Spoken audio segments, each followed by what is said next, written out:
You're listening to Into the Twilight, an independent, listener-supported show. Subscribe at patreon.com/intothetwilight for monthly bonus episodes, weekly shoutouts, a Patreon-only book club, and more. Thanks for support, and now, on with the show. Now tuning in to Earbud Media. Audio for everyone.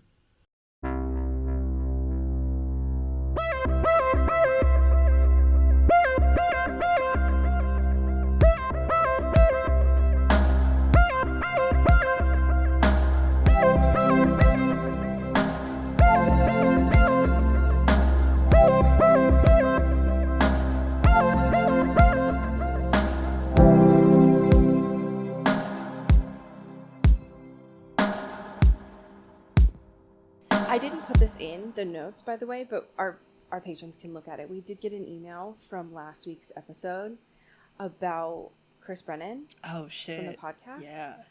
And they included memes on there, and they were like, have you seen these memes? And it's like, bitch. Respectfully, I built these memes. These memes? Oh. These memes? But I thought it was really fun. Hell yeah. I don't know if this ever happens to you. I forget that people listen. Sure. To this? Sure. Just because for my own mental health and well-being, I don't like to look at our statistics. And so Sure. whenever someone responds, I'm like, sorry, how did you find this? Are you lost? How did you get here? Are you in my computer? What the fuck? So that was nice. It was nice of them, but I was also like, I'm being perceived and I need to disappear a little bit. Welcome to Into the Twilight. We are here. Yo. This is the hour where we are perceived. That's right. But we're choosing it and it's fine. Yeah. I am so excited to hear how you are doing. I'm here. I'm living. I promised a check-in on what is currently happening on Bachelor in Paradise. Yeah. And now is the time, folks. It's happening. It's happening today. We're having a debrief on what the fuck is going on. How's Wes, my ghost? Wes is so good as per usual, but heavily underutilized, which is a shame. He deserves so much better. Because Wes is there, but they also have Hannah B for discernibly no reason as the quote-unquote Paradise Relations Manager. And what happens is she just kind of drinks and like kind of talks with people, but not really. She's trying to take Wells' job, and she's not good at it, obviously, because she's not Wells. ABC found out about PR just a little bit too late there. Right. So that's weird. But this season, and this is a show that I love with my heart, because it's great. It's summertime, baby. You're seeing the flops and not flops from previous seasons of terrible reality programming. Mm-hmm. Just get horny and strategize and maybe find a love connection. We all need a check. Yeah, and it's great. But usually it's been like on a beach and people are getting sick and people are overheating and it's like the tensions are high as with the temperatures. Sure, as they should be. Right. And for this season, because they have brought the Goldens into the mix, which we'll get to, they're like in a fancy hotel. Amen. So, they're just chilling by the pool. They're at the bar. There's just, it's a different vibe. No one's fighting for their life out here, which is an improvement, And it's not like elder abuse, which is great. Because if they were out there on that beach, that would have been some problems. And so this season has been very fun and interesting because I was curious and a little concerned of how they would integrate the Goldens into this, because it's like, what do you mean? But it has been fun. Everyone's loving them. They're all having their little connections. They are kind of voting them off in a way that seems a little ageist, I'll say that. Oh. Because what now is happening is not only is this a different show with both youngins and the Goldens, there's a prize, like a cash prize at the end of this now. Their financial analysts are fucking sweating. Yeah. And so it seems like there's going to be some, who is the strongest couple? And are you choosing, a Love Island, are you choosing love or the money? That's how it seems like it's going to be shaken out a little bit. But so that adds, a very different layer to this, because now it's a competition game in a way that Bachelor Paradise never has been. I've highlighted here Captain Kim, my man, and Faith, absolute baddie from The Golden Bachelor. They're hot. They're so fucking hot, dude. And they were unjustly voted off last episode, and I'm in mourning. Okay, so why'd you show them to me then? Because the last 2 minutes before this, I got invested. No, because you get to see the journey, Allie. You get to see them fall in love, Allie. And it's beautiful because everyone thought, and I even was skeptical, because Captain Kim, he's a little... Listen, there's a little neurospicy stuff going on there. He was very stoic on his season. He was very like, I'm a ship guy. I'm the captain, right? Right. He was the one who sang, right? Yes. He was like, I want to do shanties. He wanted to do the sea shanties, and nobody wanted to do it with him except like one other guy, and it was really sad. That's autism if I've ever seen it. Absolutely. There's a couple of women and stuff he goes through, and then Faith comes in, and he's like, I'm locked the hell in. And she's like, I think you're cool as fuck. And they are so cute. R.I.P. to them. There is also something truly buck wild that happened in that episode that I need to debrief because it made me lose my marbles. With the youngins, there's one couple that's Jeremy, who was on Jen's season. Okay. Bailey, who was on Grant's season. They match up very early and stuff. But Jeremy, who is allegedly 31, but he does look 45 because that man does not wear sunscreen. Jeremy is incredibly possessive and gross and is really jealous about on an ABC show going on dates, even though this is paradise, my dude.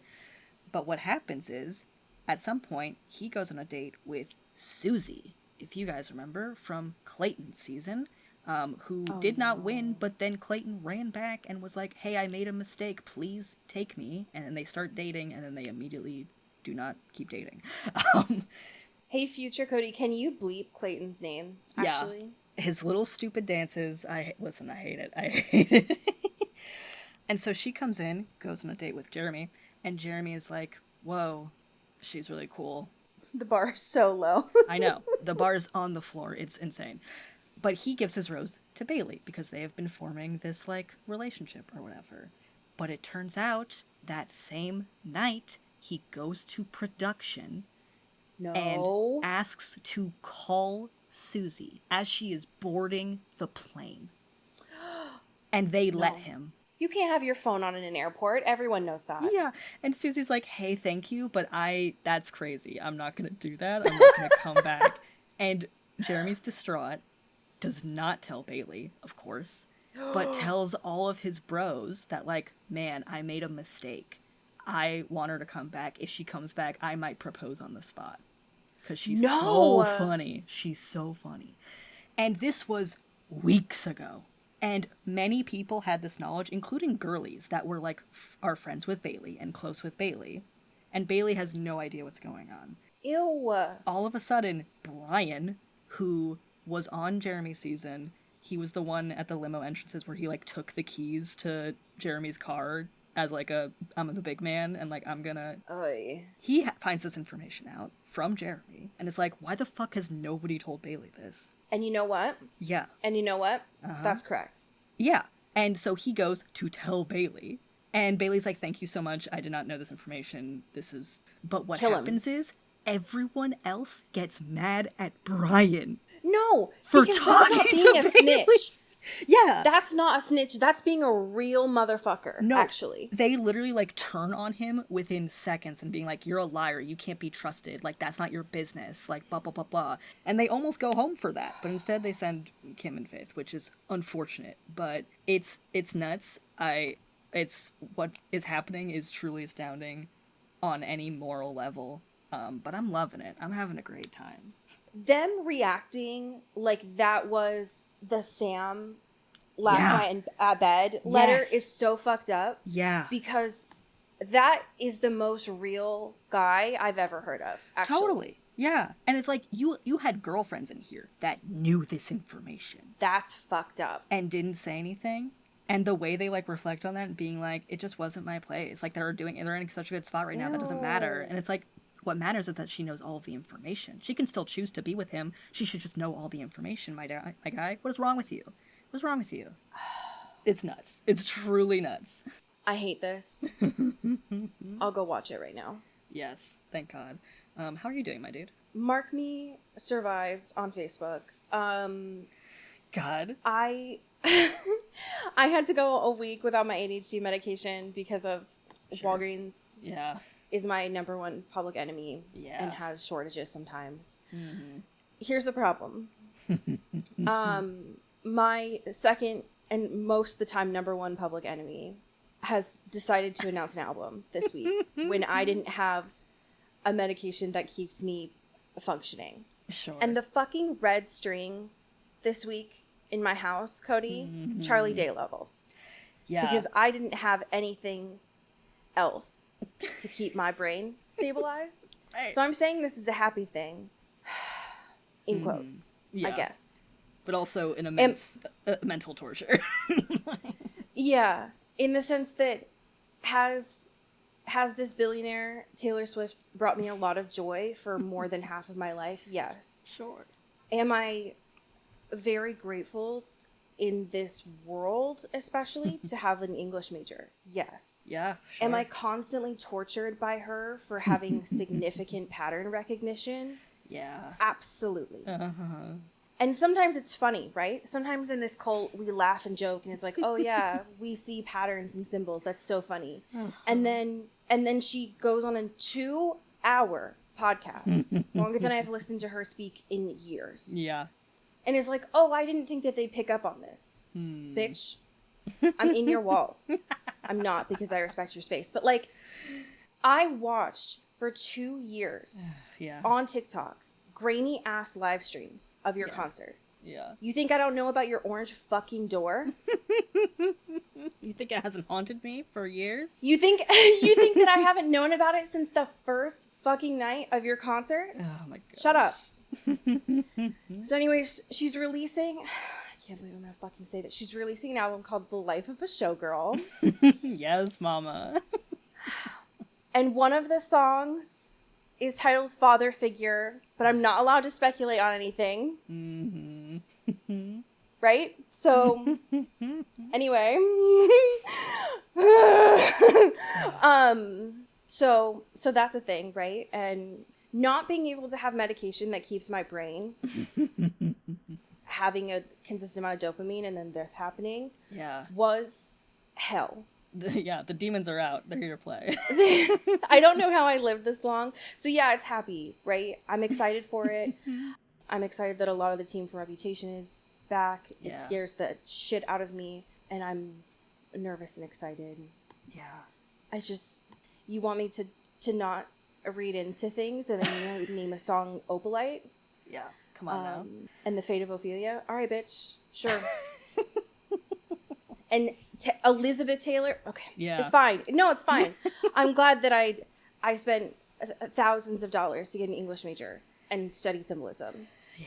And you bring up Hamlet again. No, it's fine. Her mind. I'm fine. Her scary, scary mind. Yeah. I hate it here.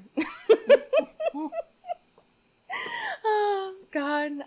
No, it's great. It's interesting. I'm terrified. Yeah. But I have never, up until this week, listened to that podcast. That's what really, listen, this is not my circus, not my monkeys, but like, it is so funny, just objectively, to be, you're the biggest pop star in the history of the world ever, and you're like, yeah, for sure, I'm gonna announce my album in a briefcase on my boyfriend and his brother's sports football podcast. Go off, girl. Okay, sure. I guess that's what we're doing. I guess we're doing that now. Right. Okay, queen. It's just me and, like, almost a million other people trying to watch this drop at the same time. Yeah. But to their credit, I mean, I wouldn't have noticed anyways, because Sure. one of the only subscriptions that I pay for is YouTube Premium. Yeah. But they didn't put ads on it. So, Hey. to their credit, they knew they were going to get enough publicity anyway. Yeah, true. Yeah, it's my hell. Is like I'm willingly in this cult, but also not, Mm-hmm. So I'm here is all I'll say, and I'm excited for it. I have no fucking clue how she was doing those shows and then also recording 2 albums over the last few years. I mean, she obviously has different 24 hours than I do, right? She's got a whole fucking crew, but goddamn, can you chill for a second? I don't think she can. I don't think that's. I know. Within her. Yeah. I know that she can't chill, and I respect it. I'm just scared. I'm just scared. That's all. We don't have any current events this week. Nothing happened in the world. The only thing that was slightly of news is that Lionsgate was posting like, hey, remember that August 13th is a big thing in its fandom. And it's like, yeah. Yeah, thank you. We know. Thank you. There was a lot happening on August 13th. Everyone shut up. I can't do this anymore. Thank you, though. I am very curious to know how this episode did you. Dude. The fucking whiplash, man, of this fucking show. Because sometimes stocks are really, really down. And sometimes they're really up. They up. We're so back in many a way. But I will say, I'm sad that we're not going to have queening out Silas in the mix, you know? It was such a whisper. Yeah. Of a death. And we've talked about this a little bit, right? That, like, he's died a lot, so I was like, is this going to be the real one, you know? Sure, yeah. But he has been this, like, weird looming presence for a while now. Yeah. And his death was just okay. Yeah, and, like, I feel like, too, before, like, when we were talking about, like, you know, the caves and all that stuff and all, whatever, like, that era of Silas post that immediately was very, like, they didn't know what to do with him, right? And it felt very, like, non-monumental either way of, like, is he the big bad? Is he haunting the narrative? What is his positioning here? And it sucks that now we get this, like, little whisper, you're right, of a death when he finally found his groove, which was being a little cunty bitch, and it was awesome. It was awesome. It was so when good. I've never wanted someone around more. Yeah. When he started this episode, I was like, can we just have this?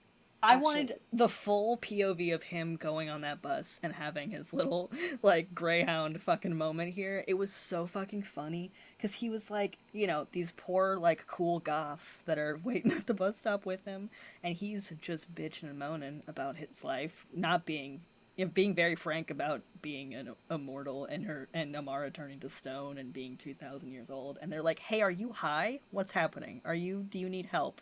And he's like, no, I'm good. These two, sure. He was sitting next to the fucking couple in Taco Bell. And here he is. Talking about being around for 2,000 years, an immortal. And they're like, this is a Wendy's. What's happening? And so he goes on the bus, and Damon is calling him, and he's like, hey, kind of time is on the essence here. Why are you taking the bus? And he's like, listen, gas prices are hard. I'm on my great American journey, man. Yeah, people are really concerned that gas is $3 a gallon, so I'm just going to be one with the people and just see the open road. And I fucking love him. I love him so much. Never change. I, unfortunately, love Silas as a witch. He's so good. Yeah. I'm sorry about it. Him starting this whole episode. Yeah. Where they're both looking at him like, are you okay? And he's like, well, obviously I'm not okay. Okay. Kind of going through something. She bit my neck. Do you want to look at it? And they're like, no. No, dude. Sir, do we need to call the police? Him just being like, I'm just so pissed off at the world, okay? And I'm going to take it out on you. Yeah. So good. Just having a moment. I'm feeling. Him getting pissed off at being in Philly. So good. Yeah. Oh, yeah. I love this Silas. And him just being like, so I know that we had that guy's day where I, you know, shot Elena and then we pinky promised. I changed my mind, actually. I don't want Amara to be alive anymore. I want us to go have our happy ever after in the afterlife. Silas, hey babe, you've been alive for 2,000 years, right? At what point did you ever think that Amara was supernatural throughout this? Right. Sir, that's not how this works. I get that she became the anchor, right? But I felt like that was a DLC. That was a modifier. Bonus add-on? Yeah. Right. You're not supernatural, like, core, like your core body. Right. Right. When Tessa was like, yeah, no, he can do that, that's fine. They are going to be in different afterlives, though, so I'm chill. Yeah. Have fun, I guess. I just love to, Amara was just like, hey, dog, I just don't want to be here. Like, I don't know, I know you guys need me for stuff, but, like, I'm I'm good with my time. I was stone for a very long time. I would just like to not be any, like, physical thing right now. Just, like, send me off to the ether. I'm good. You know, like... I was unsure from last episode where Amara's whole thing was going. Yeah. She captivated me this episode. Nina was putting in the work for her. She was such a distinct... calling her a doppelganger is untrue, because, like, she is the original or whatever.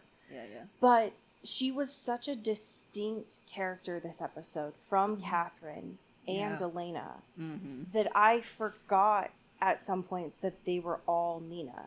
Right. Damn. Oh, we had so many good, like, doppelganger jokes, too, in this episode. Of Damon being Damon like, was so over it. So over it. He literally was like, I got doppelgangers coming out of my ears. Which one do you want? Like, just choose it. And then Ketsia, when she sees Amara, and she goes, well, if it isn't the ship that launched 1,000 doppelgangers. Just so fucking heat. That's fire. That's so good. And her making fun of their house. Yeah. Of being like, oh, is this the sitcom where all the doppelgangers live? God. And Dean was like, this is a fucking sensitive topic right now, all right? Right. Can you stop? Enough. I'm at my limit. You inadvertently caused this. And I don't expect this. I have a very low expectation for this show. Not only because it's the Vampire Diaries, but also it's the CW. Yeah. So there were a lot of saneism things this episode. Sure. One that I found not necessarily offensive, but I did actually find kind of funny was Damon when he referred to Amara as Nutter Butter Soulmate. Yeah, that was nasty. Because where does that even come? Like, where did you pull that out What does that even mean? Like, what are you... What? And I think this also comes to the fact of, like, Silas... How does he have some of these references? Because earlier on in the episode, he referred to Medusa, and it's like, homeboy, wasn't that your present? Yeah. At some point? Did you learn that now? Or was that like a neighbor of yours at some point? I have questions about where in the timeline things actually happened for you. Yeah. I have a lot of thoughts about this episode, but I'm very disappointed in Tessa's ending. Yeah.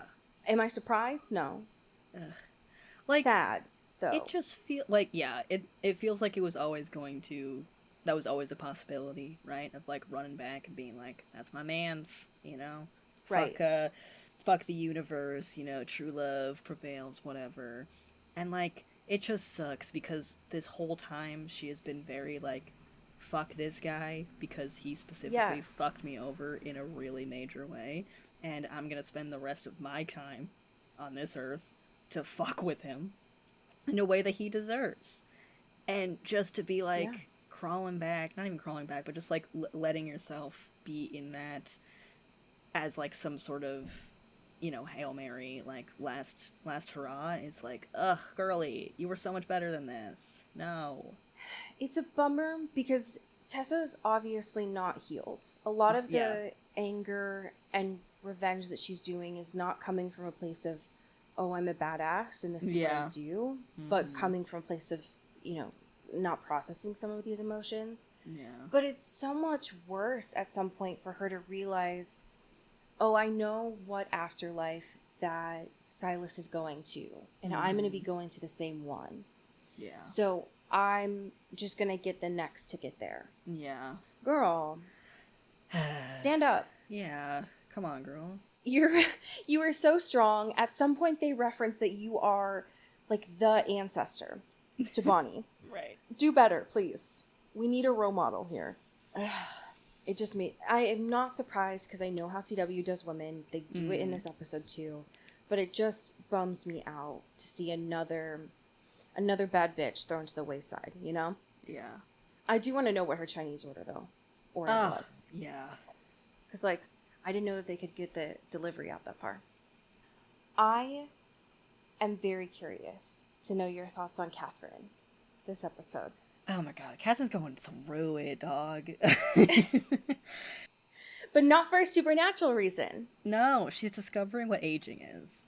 And that's tough. That's tough when you've been just running around. She's been fighting for her life in many other forms, but now it's like, oh shit, what if I'm aging at a huge rapid rate because I am now mortal. That sucks. What do I do? And fucking Dr. West, unhelpful, being like, nope, nothing you can do. Gotta let it ride, baby. You got a couple months left, my girl. That's it. Patient is irritable. Right? Yeah, he's such a bitch. He's just like, yeah, I don't really know what's going on with her, but she's giving me tude, which I don't love. It's like, fucking relax, guy. She's getting teeth falling out. Her hair is turning gray. She's losing it. Okay. Rip, Catherine, you would have loved the substance. Yeah, God, yeah. Yeah, she's going through full body horror right now, and and she just has to deal with that, I guess, while, everyone else does their own side quests or whatever. And it's like, goddamn. It was very on brand for her to try and barter with Tessa, and I appreciate that immensely from her. I don't expect anything less from this college. But what the fuck is up with this dorm? They just I thought it was just the room. Yeah. But it's not just the room. It's the homeroom area, the main area that we see that looks like it's haunted. They're living in this decrepit home. Yeah. And they have no security here. Nadia just comes in and out like it's nobody's business. And Caroline's like, hey, you went into my room? What? It's like, where, girl, are you locking your doors? I know, lest we forget, your mom's a cop. Yeah, your mom's a cop, and also, if we remember, your roommate died the first night you guys were here. First day. I feel like she died. So maybe we could be a little bit more cautious, a little bit more stranger danger here. In college, my girl. Come on. It was so wild. I think this also had some part to do with the lighting this episode, which felt different to me. Yeah. I don't know why, but it did. There was something about that meeting area in the dorm room where I was like, what? Why does everything look rotten in this dorm? What is happening? Oh my gosh. I felt very bad for Nadia. Yeah. She very clearly is like, you're abandoning me again. And Catherine's like, hey, no, let's not do this. That's what I do best, baby. Come on. Caroline, not my daughter. No, that's my stylist, actually. She travels her to saying me. Stylist is so funny. That's such a funny line. Of just being like, oh, don't worry about it. She does my hair. It's fine. Just let me talk with her. That woman who came with no trunks or bags, that's my stylist. Who looks like a full adult, compared to everyone here. Yeah, for sure. That's my stylist. We love her. She comes in sometimes, gets my highlights done. It's nice.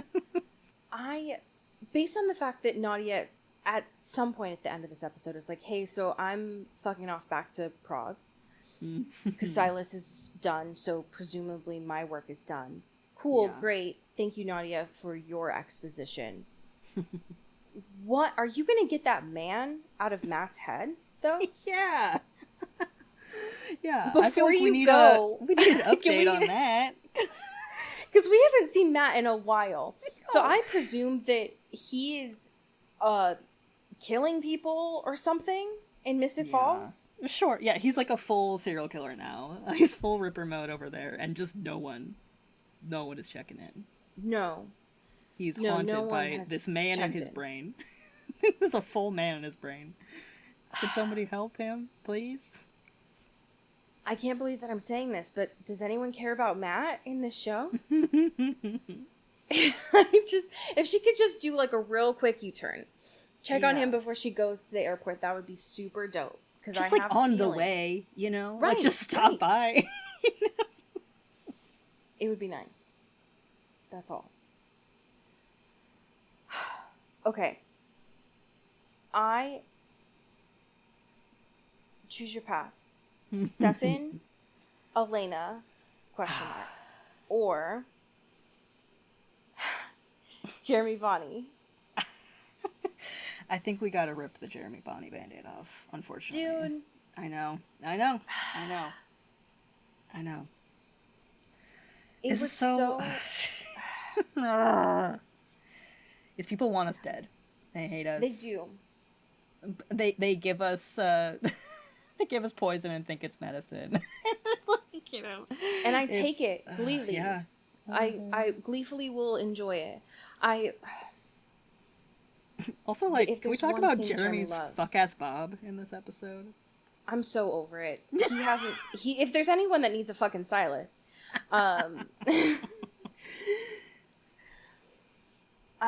where's Elena's inheritance money going? Because it's not. It's not going. He's giving that one season of Vanderpump Rules where Tom Sandoval had like that fuck-ass Bob. That's what this is giving. No, don't you dare! It is. Don't you dare compare the love of my life to my public enemy number one. Yeah. Listen, everyone goes through that phase. It's fine. That's true. you know, that's a version of boy puberty. Damon's had some nasty haircuts. I honestly think Damon cuts everyone's hair in the house. That's what I believe. Yeah, I think that's fair. That's a fair assumption. And he thinks he's really good at it because he's been doing it for almost 200 years, but he's really bad at it, and no one will tell him. Yeah. That's what I think. That's me trying to justify the fuck-ass shit that's happening with his hair. For sure. So, here's the thing. Do I hate what happens here with the romance? Obviously not. Mm-hmm. But I had made peace with the fact that these two were besties. Yeah. And they were trauma bonded. Mm-hmm. So, when this wears off... Yeah. Then what? Right. That's where my brain goes, because obviously I loved this. It was great. I love a goodbye that isn't a goodbye that turns into I love you. Mm-hmm. Right? On my knees weeping. And Jeremy loves nothing more than a woman with supernatural issues. Yeah. That's his type. Yeah. That's it's a fucking fate trap for him. You gotta be a ghost, a vampire, some sort of cryptid. That's how you get Jeremy's number. Okay. Yeah. He Humans doesn't need want... not apply. Right. No, literally. My concern is, one, y'all know I love Jeremy, but Bonnie deserves better because she deserves the best possible. Yeah. And Jeremy is still canonically, in this show, a child. Yeah. Do I see it? No. Is it true? Technically. Sure, yeah. That's my worry. Yeah. Because... And, like, it's such a devil or monkey's paw of, like, okay, we get Bonnie back, finally, after all this.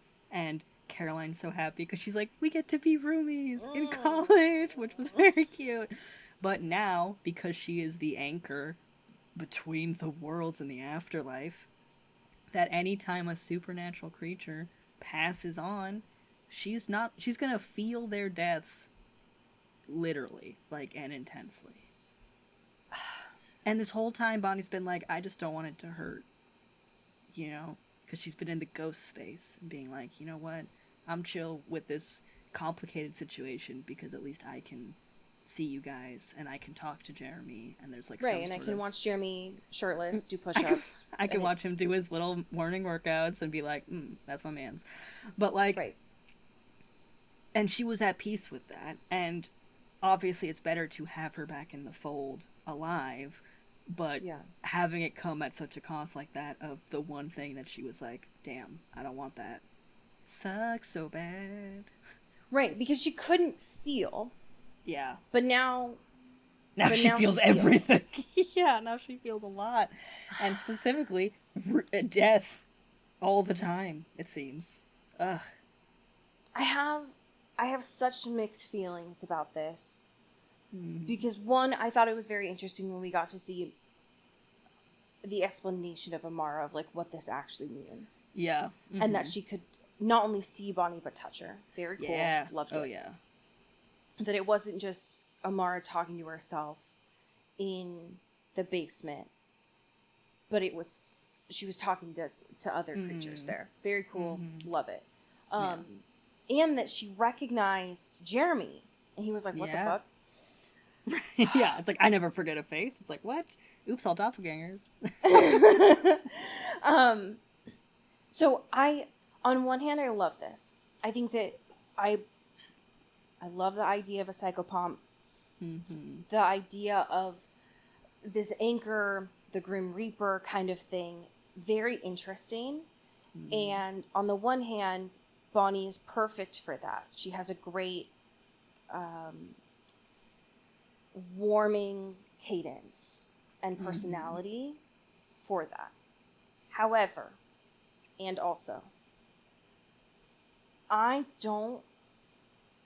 can't watch Bonnie go through another painful thing. Yeah. And so for it to not only be the emotional pain of watching death, which we've had to see her do an immense amount in her short life, but also feeling the physical pain with Tessa, there, no, not to Bonnie, not CW doing this to a Black woman. Like, I'm so done with them putting another, like, hands off Bonnie. Hands off her. Don't hurt her. I hate it. She's only being thrown pain. And it's not fair. And spread it around a little bit. Now there's no, assuming that this sticks here, there's no days off for Bonnie. She can't just go put on a theoretical out of office and go hang out with her dad's family like she did a couple seasons ago. When everything was really tough and people were constantly asking her for help. That won't stop these asks. It might from the brothers and it might from Elena, but there will always be a supernatural creature that's passing that she will have to endure here. Yeah. So of course Amara was embracing death. That's an immense amount of torture to have experienced. Yeah. Rude thing to have done to her. Yeah. Nasty work. Am I curious? Yes, of course. But I don't want this. Especially because we're seeing Stefan grappling with a 180 from what he just had. Now that he has all his memories. And he's dealing with trauma from it. Ugh. I hate it. I hate it so bad. It's wild to think, I know that it's a little bit different because he did just get all of his memories back, but they're characterizing Stefan this episode like this is the first time that he's had PTSD. No, and that's a wild thing to imagine. It's the audacity of, like, first of all, do you think we're, like, 5 years old? Like, and I'm not, like, and the whole, like, he's, like, digging this fucking hole in the ground, and he's, like, you know, overcome with all the, and, like, before that, Elena's, like, I just want to make sure it worked, and, like, it's gonna make all of the trauma and stuff go away, and, like, all that stuff, which is, like, girly pop. We know that this man is not, he's been doing this battle a couple times Elena, you've seen now. his rose tattoo. Let's be real right now. Yes, this is a tortured man who will not talk and will not process. And the fact that it's, like, being depicted as this is the first time he is overcome with guilt and with shame and with trauma is Looney Tunes. What? We see that's what he does best. He does that all the time. We've seen him do that all the time. That is his character. He's doomed by the narrative. That's his whole thing. Right. Yeah. What? But you want me to believe that this is the thing that cracks him? This is the breaking point? Are we for real? What? What? Okay. And, I mean, sure. I get it, right? Super traumatizing thing to go through. But I can't help but agree with Silas when he was like, girl, 3 months? I did this for 2,000 years. Yeah. Grow up. Sorry. And I'm not they're not playing, like, oppression Olympics, right? But they both have the same fucking face, right? So it's very much him being like, get a grip. Yeah. It is almost impossible for me to believe that this is the thing of all the things that Stefan has endured that he is broken by. That does not make sense to me. He has gone through an immense amount of trauma. Could it be the final thing, right? That, like, overflows his cup? Sure. But the thing, unless we're just now finding out that he's afraid of small spaces, but they haven't said that. I don't know, man. It's weird.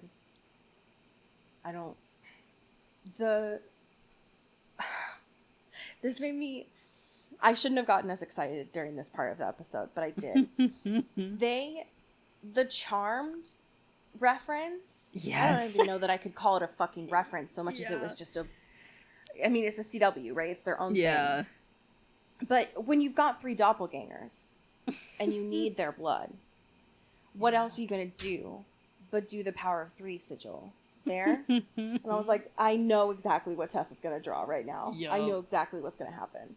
Her mind. It was so good. I was so excited. It's like, hey girlies, let's gather around. Real question though, where was that room in their house? I have literally, the layout, the floor plan of this continues to confuse and haunt me. Because what are you talking about? Where is this? Where are they? Why are we 5 seasons into the show and still unlocking rooms in this home? How many rooms does this place have? This has just been here? It's pretty cool. We could have done a lot of cool witch stuff there. I feel like we're underutilizing. I don't know, man. I fully thought that they had somehow in minutes transported to a different place, and then I was like, you mean to tell me that this art gallery space is in their home and we've never seen it before? You just know it was like covered in cobwebs and dust and stuff because of all the anti-witch sentiment. They're like, oh, I guess we have this. I forgot that we even had a room. No, like literally. Like, oh, I guess we could do stuff in here. Damon's been saying for years. Yeah. Centuries, almost. How much he hates witches. And you've got this? Yeah. All right, girl. Sounds about right, actually. Yeah. Ugh. I'm unsure because we're not even at the midway point of the season. Yeah. Where we go from here. Yeah, it's like, what do we do without Silas, our queen? Right. The 2 bigger supernatural beings that we had, we don't have anymore. Tessa's gone, Silas is gone, Amara's gone. So I can only presume from the title of this episode that Death is now Bonnie and her maiden is now Jeremy. And that's where I'm going to move forward with. Yeah. The only thing that I can take solace with, though, is that presumably next week, Jesse's back. Yeah. So we got to mention him, though, this episode. We did, yeah, because also Caroline finally remembered he exists. Yeah, similar to Matt, where he is also being in a position where it's like a missing person. Can somebody please check in on? Yeah, like we haven't heard from him in days, and being like, hey, wanted to have a little study sesh. What's going on? And it's like, this man has been MIA for a minute. I know you got other stuff going on, Caroline, but you're also not like directly involved in a lot of what's going on right now. Maybe do a side quest and figure out what the fuck is going on with your boy. You know? I agree. What? Okay. But I'm glad he's, but he's also what, like, patient 0 or whatever of this, whatever the fuck Maxfield is doing. Like, what? Okay. I'm scared. But also, could be hot. I don't know. I'm hoping that this means, one, we find out if he's actually been turned fully into a vampire. Because the last time that we saw him, he had not fed on blood. Yeah. So that'll be interesting. And then I'm wondering if they're trying to explore more of that secret society. Like if Maxfield will end up becoming the bad, like the big bad. Yeah, sure. Yeah, I mean, something's they gotta get their secret society stuff together. They gotta get their papers in order, you know? Yeah, part of me is like, sure, I mean, I guess it could be the big bad. But I'm also like, do they need help? Does Caroline need to come in and help run? Right. Do they need to get this off the ground? God, imagine her at the helm of a secret society. She'd run that shit like the Navy. You kidding? I know. That's what I'm saying. They need her. Yeah, you're right. You're right. Caroline, there are so many things that would be useful for you in college, and you're better than that, and you're braver than that. Yeah. But I know that she is so stimulated in a college environment with everyone starting up new projects and clubs. Mm-hmm. She's like, I was born for this. Yeah. Yeah. So presumably, that's what we're going to get at. I'm scared. That's all. Mm-hmm. I'm worried about Bonnie. I'm worried about Stefan and how he originally was planning to come to my neck of the woods before everything with Silas went down. Mm-hmm. He was like, oh yeah, I want to go fuck off to Portland. How about you don't actually ever come over here? That would not be good. But we'll see. We still have like 5 episodes before the midpoint of this season, and I'm nervous about what that means. Mm. So I'm shaking in my boots. But we have... Oh, I didn't even look at the title. Okay, next week's is Dead Man on Campus. Scary. Ew. Not good. Not another dead kid. We have some amazing patrons to thank. Would you like to start us off? Absolutely. Thank you to Greg Lautner. Ooh, thank you to April Dobrev. Ooh, thank you to Sean Salvatore. Ooh, thank you to Megan Pattinson. Ooh, thank you to Katya Karp. Ooh, thank you to Genevieve Morgan. Ow, thank you to Danielle Burke. Ooh, thank you to Janae Bennett. Ooh, thank you to Dan Zeklos. Ooh, thank you to Emily Ozera. Pew pew. And last but certainly not least, thank you to Jaylene Ivashkov. Pew, pew, pew. Ooh. I have a fan fiction for you today. I scoured around because when I saw this episode, the first thing that I thought of was there's got to be someone who's written about Bonnie and Hosier's song Abstract about the psychopath. And I was like, that's got to be something, right? Uh-huh. Someone's written this. And I couldn't find it anywhere. So free prompt to anyone. Yeah, free prompt, or I'll happily commission that for someone. So please hit me up. I would love to see that. But I couldn't find it. What I could find, though, was by this author, Carly Coe. It is titled Bitten. And the summary is, Bonnie is back from the dead, and she just wants to have a normal life. But her quest for normalcy is derailed when Damon decides to use authentic, quote, hillbilly moonshine to get over Elena. A moonshine-fueled one-night stand with an unexpected partner results in Bonnie biting off more than she can chew. Although, to be fair, Bonnie wasn't the one doing the biting. Okay. So, I'm curious. Holy shit, I didn't look at this until now. This has over 200,000 words. Fuck yeah. And 57 chapters. So, if you are interested in exploring Bonnie and what looks like sexual tension tags on here, please enjoy. But also, somebody, please, write about Bonnie being the anchor in a way that is a tribute to her and also sad, because I couldn't find it. Yeah, we need it. And I know there's got to be someone on here that has the gift of gab and pens. Oh, yeah. Tell your friends about the show in the next week while I catch up on Bib, because I have some episodes to catch up on. Tell your family about the show. Tell the ghosts in your house about the show. Absolutely. Because they deserve it too.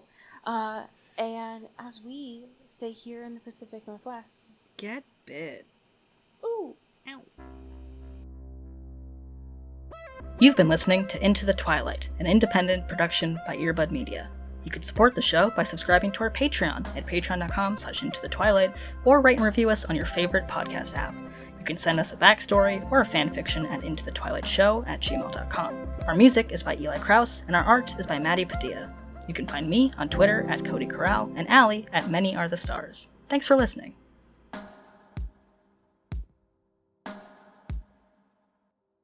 You've been listening to Earbud Media Production.